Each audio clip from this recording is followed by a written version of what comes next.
Good morning friends, मैं हूँ मेघा। आप देख रहे हैं इंडियन मॉम व्लॉग्स को। यहाँ पर मेरी बेटी अभी सो रही है सुबह सुबह और मैं लग गई हूँ काम पे। सबसे पहले बना लेती हूँ चाय। चाय पीने के बाद ही आज मैं काम की शुरुआत करूँगी। यहाँ पर इन्होंने कल सब्ज़ी लाई थी, मेरे हस्बैंड ने कुछ फ्रूट्स और सब्जियाँ लाए थे 1-2। तो मैं सोच रही हूँ कि इन सब्जियों को, कल से तो बालकनी में ही ऐसे रखी हुई थी, तो अभी अच्छे से वॉश कर रही हूँ मैं इसे। और वॉश मैंने इस पानी में पहले से ही नमक और बेकिंग सोडा डाल दिया था, क्योंकि आजकल जब से ये कोरोना का चल रहा है तब से तो हम कोई भी चीज़ जस्ट ला करके फ्रिज में नहीं डाल सकते। तो काम बहुत ज़्यादा बढ़ गया है। सुबह का 1 घंटा तो मेरा इन्हीं कामों के पीछे चला जाता है कि कोई भी ग्रोसरी आइटम्स या वेजिटेबल्स, फ्रूट्स लाते हैं मेरे हस्बैंड, तो मुझे बस उन्हीं को क्लीन करो, वॉश करो, फिर सुखा करके वापस फ्रिज में डालो। इन सब कामों में मेरा बहुत समय जाता है। तो इनसे मैं क्या कर रही हूँ ना, मतलब मेरे हस्बैंड से वैसे मैं इकट्ठी सब्जियाँ बुला लेती हूँ 1 हफ्ते की। लेकिन इस बार क्या हुआ, हमारे सोसाइटी के गेट पर ही एक वेजिटेबल टेम्पो आता है, तो उसी से ही हमें सब्जियाँ लेनी पड़ती है। इस बार मुझे सब्जियाँ वहाँ कुछ अच्छी नहीं लग रही थी, तो मैंने सिर्फ़ उनसे यही 1-2 फ्रूट्स बुलवाए और जो बेसिक चीज़ होती है टमाटो और ये पोटैटो वग़ैरह बुलाया। और सब्ज़ी में सिर्फ़ मैंने यहाँ पे भिंडी बुलाई, जो कि मुझे बिल्कुल पसंद नहीं आई थी। लेकिन चलो, कुछ था ही नहीं अवेलेबल। ग्रीन जो भाजियाँ पहले हम लाते थे, तो वो क्या होता है ना कि धूप में रख के ख़राब हो जाती है पूरे 1 दिन में, और उसको अगर धो लो तो उसी दिन फिर ख़राब हो जाती है, उसी दिन बनाना पड़ता है। तो बस ये इसको मैंने सोचा चलो इन सब्जियों को जो भी हमें मिली है अभी वो ला कर के साफ़ यहाँ पे धो के मैंने सूखने रख दी है। ये जैसे सूख जाएगी इसको फ्रिज में डाल दूँगी, जब तक कि फिर मैं दूसरे काम निपटाती हूँ अपने किचन के। तो बस चाय पी है अभी तक, और तो बाकी कुछ हुआ नहीं है। यही काम अभी चालू है। आज मेरे हस्बैंड बोल रहे थे कि चलो आज मैं तुम्हारी हेल्प कर देता हूँ घर के कामों में, क्योंकि अभी लॉकडाउन की वजह से घर में मेड भी नहीं आ रही है, तो मेरा वर्कलोड बहुत ज़्यादा बढ़ गया है। और यहाँ पे आप देख सकते हैं मेरी बेटी सोकर उठी है, मैंने उससे ब्रेकफास्ट वगैरह करा के फ्रेश करवा दिया है। और मेरे हस्बैंड बोल रहे थे कि आज मेरे पूरे सोफ़े के पीछे काफ़ी गंदगी हो रही है, जाले वगैरह लग रहे हैं, तो इनको मैं सबको साफ़ कर देता हूँ। और क्या ऐसा होता है कि मेरी बेटी क्या करती है ना, बहुत सारी कभी-कभी बुक्स या कोई टॉयज़ वगैरह सोफ़े के पीछे फेंक देती है, या कुछ खाने-पीने के आइटम सोफ़े पर बैठकर खाती है तो गिरा देती है। तो हमने सोचा कि चलो यार, आज इसकी थोड़ी-सी डीप क्लीनिंग कर ली जाए। तो उन्होंने अच्छे से सोफ़े पूरे खसका कर वो अच्छे से पीछे का जो भी डस्ट है, कचरा सब निकाल रहे हैं, टॉयज़ वगैरह सब कुछ।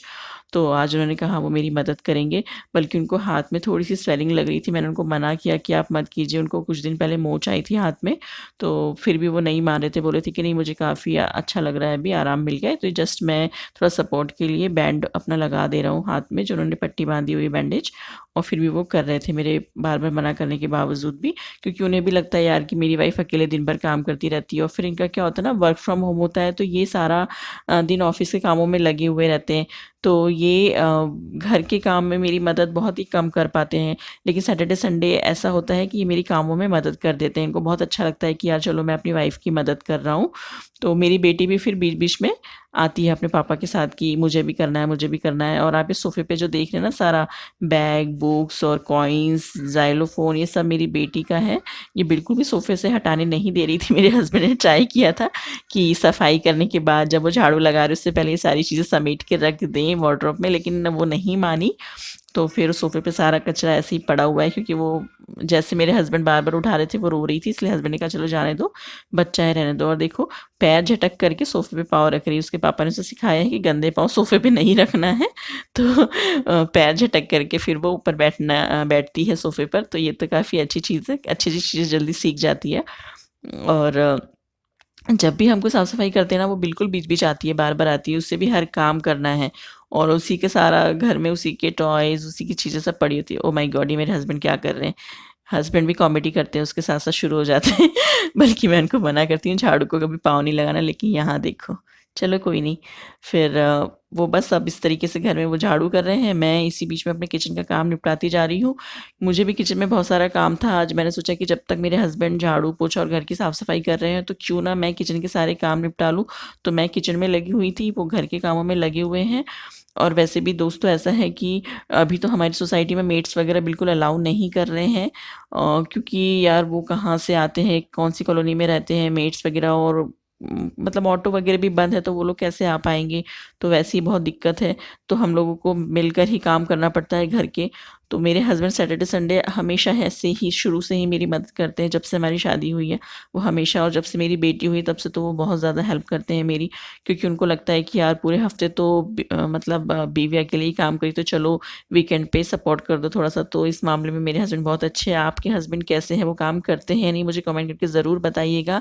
और मैं तो उनको भाई लगा देती हूँ काम पे कि सैटरडे संडे तो करना ही है, थोड़ी बहुत मदद तो कीजिए। और बस इस तरीके से हम लोगों की गाड़ी चलती है कि थोड़ी बहुत मदद मिल जाती है और काम भी जल्दी हो जाता है। इस तरह दोनों अगर मिलके काम करें ना गाइस, तो क्या होता है ना कि काम भी जल्दी होता है। जैसे मैंने किचन के इस टाइम में जब तक पूरा खाना वाना बनाना, किचन की क्लीनिंग मैंने निपटा ली, झाड़ू पोछा उन्होंने निपटा लिया, और फिर हम फटाफट गए नहा, मतलब इसके बाद हम लोग नहा लेंगे, कपड़े धो लेंगे। तो इस तरीके से काम हमारा बहुत जल्दी हो जाता है, फिर सारा दिन हमारे पास होता है। फिर चाहे तो अभी लॉकडाउन में क्या होता है ना, वीकेंड्स पे हम लोग मूवी लगा लेते हैं। और जैसे अभी मैंने मूवी देखी थी मोतीचूर चकनाचूर, वाओ इतना मज़ा आया। पंचायत सीरीज़ आई है, उसका भी मुझे बड़ा मज़ा आया यार, बहुत ही अच्छी लगी मुझे। तो मैं तो प्रेफ़र करती हूँ कि जो ग्राउंड लेवल की चीज़ें होती हैं ना, डाउन टू अर्थ, ऐसी चीज़ें मुझे देखनी बहुत अच्छी लगती है। और जो हवा-हवा में बनती है ना चीज़ें बहुत ज़्यादा, जिसमें कि ऐसी उड़ती हुई चीज़ें दिखाते हैं, मुझे वो पसंद नहीं आती। मतलब जो रियलिटी बेस्ड होता है ना, मुझे वही चीज़ें अच्छी लगती है यार देखने में, जो एकदम जेन्युइन होती है। जैसे पंचायत सीरीज़ जो आई है, वो एकदम जेन्युइन है, एकदम ग्राउंड लेवल की सच्चाइयाँ उसमें दिखी है। तो मुझे ऐसी चीज़ें अच्छी लगती हैं, जिससे हम कनेक्ट कर पाते हैं। और मोतीचूर चकनाचूर मूवी में तो फुल ऑन एंटरटेनमेंट, हँस-हँस के आप पागल हो जाएँगे। तो हम लोग वीकेंड पे जल्दी-जल्दी काम क्यों निपटा रहे हैं? क्योंकि अ, हमें मूवीज़ देखनी है, हमें कुछ वेब सीरीज़ देखनी है, तो मज़ा आ जाता है, टाइम पास हो जाता है। इसलिए हम दोनों फटाफट सुबह उठ के काम निपटा लेते हैं, ताकि हम आराम से लंच करने के बाद में पूरी दोपहर टीवी के सामने बैठे रहें, कूलर वगैरह एसी ऑन करके मस्त एन्जॉय करें। ऐसी ही हमारी लाइफ़ है, तो हम अपनी लाइफ़ को इसी तरह खुशी-खुशी जीते हैं, एन्जॉय करते हैं, दोनों हस्बैंड वाइफ मिल के। वीकेंड ही हमें मिलता है, बाकी वीकडेज़ पे तो हमारा बहुत हेक्टिक शेड्यूल होता है, इतना हम लोग मूवी वगैरह नहीं देख पाते हैं, क्योंकि मेरे हस्बैंड को 9 से 10 घंटे ऑफ़िस का काम होता है, फिर मुझे बच्चे की केयर, घर का काम, वीडियो शूट भी होता है कभी-कभी, तो फिर इस तरीके से अकेले मेरे लिए मैनेज करना मुश्किल होता है। तो यहाँ हमारे सारे काम हो गए हैं, हमने नहा के कपड़े धोने मशीन में डाल दिए, यहाँ कपड़े भी धुल रहे हैं।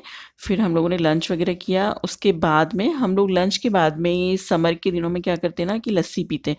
तो यहाँ मेरे पास फुल क्रीम दही है, जो मैंने घर पे ही जमाया है, इसकी रेसिपी मैं बहुत जल्दी शेयर करने वाली हूँ। तो 1 ग्लास फुल क्रीम दही में मैं कुछ ड्राई फ्रूट्स जो मैंने मिक्सर में हल्के से दरदरे पीस लिए हैं, जैसे कि काजू, बादाम और पिस्ता मैंने लिया हुआ था, तो वो आधा पाउडर मैं इसमें डाल दूँगी। 1 ग्लास फुल क्रीम जो मैंने दही लिया था उसमें ड्राई फ्रूट्स डाल दिए। अब मैं इसमें चीनी डाल रही हूँ, तो मैं यहाँ पे 5 से 6 चम्मच चीनी डालूँगी, क्योंकि ये जो है ना 1 ग्लास दही की 2 ग्लास लस्सी बन के रेडी होती है। तो इसमें हमको कम से कम 6 चम्मच तो चीनी लगती ही लगती है। और यहाँ पे मैंने 2-3 हरी इलायची के दाने जो हैं वो यहाँ पे छील के इसमें डाल दिए हैं। और फिर मैं आइस क्यूब्स डाल रही हूँ, तो 5-6 आइस क्यूब्स आप डाल लीजिए, क्योंकि ये दही मैंने फ्रिज में नहीं रखी थी, तो ज़्यादा ठंडी नहीं है। आप दही भी फ्रिज में रख सकते हैं, और आइस क्यूब्स डालेंगे बहुत अच्छा टेस्ट आता है। फिर मैंने मिक्सर में देखिए इसे पीस लिया, 2 मिनट तक अच्छे से घुमा लिया है, चर्न कर लिया। ये देखिए कितनी प्यारी, बहुत ही टेस्टी और क्रीमी लस्सी बन के तैयार हुई है। तो गर्मी के सीज़न में तो ये बहुत ही अच्छी होती है बॉडी के लिए, बॉडी को एकदम कूलिंग सा इफ़ेक्ट देती है। यहाँ इसको मैं इसी ड्राई फ्रूट के पाउडर से थोड़ा-सा गार्निश कर रही हूँ। देख सकते हैं आप, ये जब मुँह में ड्राई फ्रूट्स आते हैं तो बहुत ही अच्छे लगते हैं। थोड़े से आइस क्यूब्स इसमें डाल दीजिए, तो आप इससे अपने लंच के बाद भी खा मतलब इस लस्सी को पी सकते हैं। और शाम को जो 5 बजे का समय होता है, 4-5 बजे का, उस टाइम भी, या कोई समर में आपके यहाँ गेस्ट आ रहे हो उनके लिए भी आप ये लस्सी उन्हें दे सकते हैं।